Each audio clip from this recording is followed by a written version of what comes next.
চৰ চাপৰি অঞ্চলত লোকপিয়লত মাতৃভাষা আমি পৰম্পৰাগতভাৱে আজি প্ৰায় 150 বছৰ আগৰে পৰাই এই অঞ্চলৰ মানুহখিনিয়ে মাতৃভাষা অসমীয়া হিচাপে লিখি আহিছে আৰু ভৱিষ্যতেও লিখি থাকিব। কিন্তু মাজত অলপ ৰাজনৈতিকভাৱে হওক বা অলপ বেলেগ ধৰণে হওক অলপ কিছু বিভ্ৰান্তকাৰীয়ে অলপ বেলেগ বেলেগ মত পোষণ কৰিছে যে কিছুমানে কৈছে বাংলা ভাষা লিখিব লাগে, কিন্তু আমাৰ ঘৰত যিটো ভাষা ব্যৱহাৰ কৰা হয় সেইটো আচলতে প্ৰকৃততে কোনো বাংলা ভাষা নহয়, এইটো এটা দোৱানতহে কথা কোৱা হয়।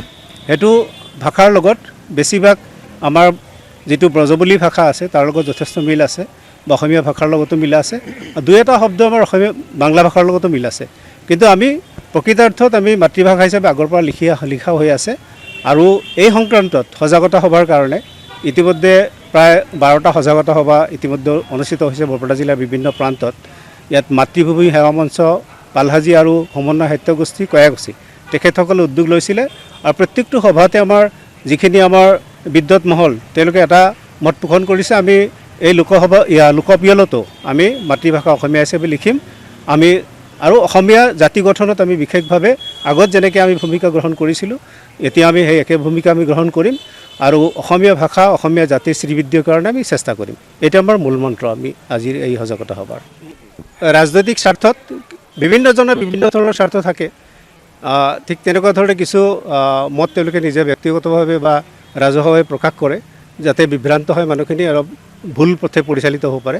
যে আমি চৰ চাপৰিবাসী যিমান মুছলিম মানুহ আছে প্ৰত্যেকেই এই লোকপিয়লত অসমীয়া ভাষা মাতৃভাষা হিচাপে লিপিবদ্ধ কৰিব লাগে। গতিকে ইয়াত আমাৰ কোনো বিদ্যুৎ মহলৰ কোনো দ্বিমত নাই বা বিশেষ সচেতন মানুহবিলাকৰো কোনো দ্বিমত নাই, কিন্তু কিছু কুচক্ৰান্ত কৰিয়ে এনেকুৱা ধৰণৰ এটা বিভ্ৰান্তি সৃষ্টি কৰিব বিচাৰিছে, কিন্তু তাত তেওঁলোকে কোনো সফল নহ'ব। আমি সকলোৱে 100% মানুহে যাতে আমি চৰ চাপৰি অঞ্চলত অসমীয়া আমাৰ মাতৃভাষা হিচাপে আমি লিখিব পাৰোঁ। তাৰ মত অসমত বৰ্তমান লোকপিয়ল চলি আছে, আমি সকলোৱে জানো। এইবাৰ লোকপিয়লটো অলপ বেলেগ ধৰণৰ হ'ব, এইটো জাতিগত লোকপিয়ল হ'ব। গতিকে মানুহবিলাকে তেওঁলোকে কোন জাতি বিলং কৰে, কোন জাতিৰ হয় সেই কথাটো উল্লেখ কৰিব লাগিব। লগতে জনগোষ্ঠীয় কথাও ইয়াতে আহিব।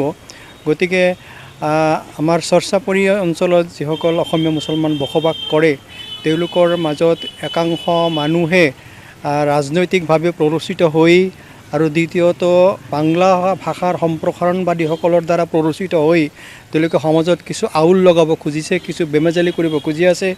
সেই যাতে কোনো মানুহবিলাক যাতে কোনো ধৰণৰ ভুল ধাৰণাৰ বশৱৰ্তী হৈ পেলাই মাতৃভাষা বাংলা লিখিব নোৱাৰে, তাৰ কাৰণে আমি মানুহবিলাকক সচেতন কৰি আছোঁ। অসমৰ বিভিন্ন চুকে-কোণে গৈ পেলাই তেওঁলোকে মানুহবিলাকক সজাগ কৰি আছে, সচেতন কৰি আছে, যাতে মানুহবিলাকে সেই যে ষড়যন্ত্ৰকাৰীসকলৰ ফান্দত ভৰি দি পেলাই মাতৃভাষা বাংলা বুলি নিলিখে। আৰু ঠিক তেনেকুৱা এটা উদ্দেশ্য লৈ আমি ইয়াতে আজি উপস্থিত হৈছিলোঁ এই অনুষ্ঠানটোত। মানুহবিলাকক সজাগ কৰাৰ কাৰণে ইয়াতে সকলো সচেতন মানুহ উপস্থিত আছিলে। আমাৰ পূৰ্বপুৰুষসকলে 100 বছৰ আগতে এইটো সিদ্ধান্ত লৈছে। 100 বছৰ আগত 1931 চনত আমাৰ পূৰ্বপুৰুষসকলে মাতৃভাষা অসমীয়া লিখিবলৈ সিদ্ধান্ত লৈছিলে। অসমৰ সাহিত্য সভাৰ সভাপতিবিলাকে সকলো অধিৱেশনত একেবাৰে 1926 চনৰ পৰা এতিয়ালৈকে বসন্ত কুমাৰ গোস্বামীলৈকে আহ্বান জনাই আছে যে এই মানুহখিনি অসমীয়া হৈ যাওক। গতিকে আমাৰ সেই পূৰ্বপুৰুষৰ সিদ্ধান্তত আমি অটল থাকিব বিচাৰিছোঁ আৰু যাতে ইয়াৰ পৰা আমি কোনো বেলেগ ধৰণে আমি বেলেগ ফালৰি কাটি নাযায় আমাৰ মানুহবিলাকে, তাৰ কাৰণে আমি চেষ্টা কৰি আছোঁ। আমাৰ ধৰক কি হৈছে, আমাৰ মানুহবিলাকে কেৱল মাতৃভাষা অসমীয়া লিখাই নহয়, আমি কটন কলেজ যেতিয়া স্থাপিত হৈছিল 1901 চনত আমাৰ পূৰ্বপুৰুষসকলে অনুদান দিছিলে। গুৱাহাটী বিশ্ববিদ্যালয় যেতিয়া স্থাপিত হৈছিল 1948 চনত আমাৰ পূৰ্বপুৰুষ এই সমাজৰ মানুহবিলাকে অনুদান দিছিলে। অসম সাহিত্য সভাৰ প্ৰথম অধিৱেশন যেতিয়া শিৱসাগৰত হৈছিলে তেতিয়াও আমাৰ মানুহবিলাকে তাত অনুদান দিছিলে। আৰু আমাৰ এই চৰ চাপৰিৰ অসমীয়া মুছলমানসকলে 1876 চনৰ পৰা অসমৰ ভূমিত অসমীয়া মাধ্যমৰ বিদ্যালয় স্থাপন কৰি আহিছে। গতিকে কোনহতে আমি বাংলা ভাষালৈ বা বাংলা জনগোষ্ঠীলৈ আমি ঘূৰি যাম? আমি যাব নোৱাৰোঁ কেতিয়াও। আমি অসমত জন্ম লৈছোঁ, ইয়াৰে বতাহ পানী খাই পেলাই আমি পুষ্টি আহৰণ কৰিছোঁ আৰু ইয়াতে আমি মৰিম। গতিকে আমাৰ যাবলৈ দ্বিতীয় কোনো জেগা নাই। গতিকে এই ভুল সিদ্ধান্ত যাতে আমাৰ কোনেও নলয় তালৈ আমি মানুহবিলাকক সজাগ কৰি আছোঁ। যদিও দুই এটা পাবত গজা সংগঠনে এইবিলাক বিতৰ্ক আনি আছে, আমাৰ অঞ্চলত চৰ চাপৰি জনগোষ্ঠীৰ যিমান সামাজিক সংগঠন আছে সকলো সামাজিক সংগঠনে কিন্তু মাতৃভাষা অসমীয়া লিখিব লাগে বুলি কৈছে। আমছুৱে কৈছে, নেমছুৱে কৈছে, তিনিটা সাহিত্য সংগঠনে কৈছে, তাৰপিছত জমিয়ত উলেমায়ে হিন্দে কৈছে, সংখ্যালঘু সংগ্ৰাম পৰিষদে কৈছে। গতিকে যিমান সামাজিক সংগঠন আছে এতিয়ালৈকে প্ৰত্যেকটো সামাজিক সংগঠনে মাতৃভাষা অসমীয়া লিখিবলৈ তেওঁলোকে পৰামৰ্শ দিছে আৰু এই 2-4জন বাংলাবাদীক তেওঁলোকে গৰিহণা দিছে, তেওঁলোকক বৰ্জন কৰিছে, ৰিজেক্ট কৰিছে। ভাষা নহয়, এইটো এটা দোৱানতহে কথা কোৱা হয়। সেইটো ভাষাৰ লগত বেছিভাগ আমাৰ যিটো ব্ৰজবুলি ভাষা আছে তাৰ লগত যথেষ্ট মিল আছে, বা অসমীয়া ভাষাৰ লগতো মিল আছে।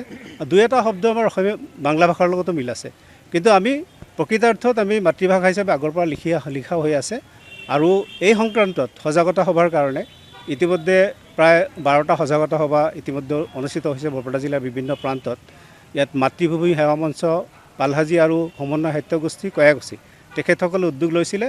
আৰু প্ৰত্যেকটো সভাতে আমাৰ যিখিনি আমাৰ বিদ্যুৎ মহল তেওঁলোকে এটা মত পোষণ কৰিছে, আমি এই লোকপিয়লতো আমি মাতৃভাষা অসমীয়া হিচাপে লিখিম। আমি আৰু অসমীয়া জাতি গঠন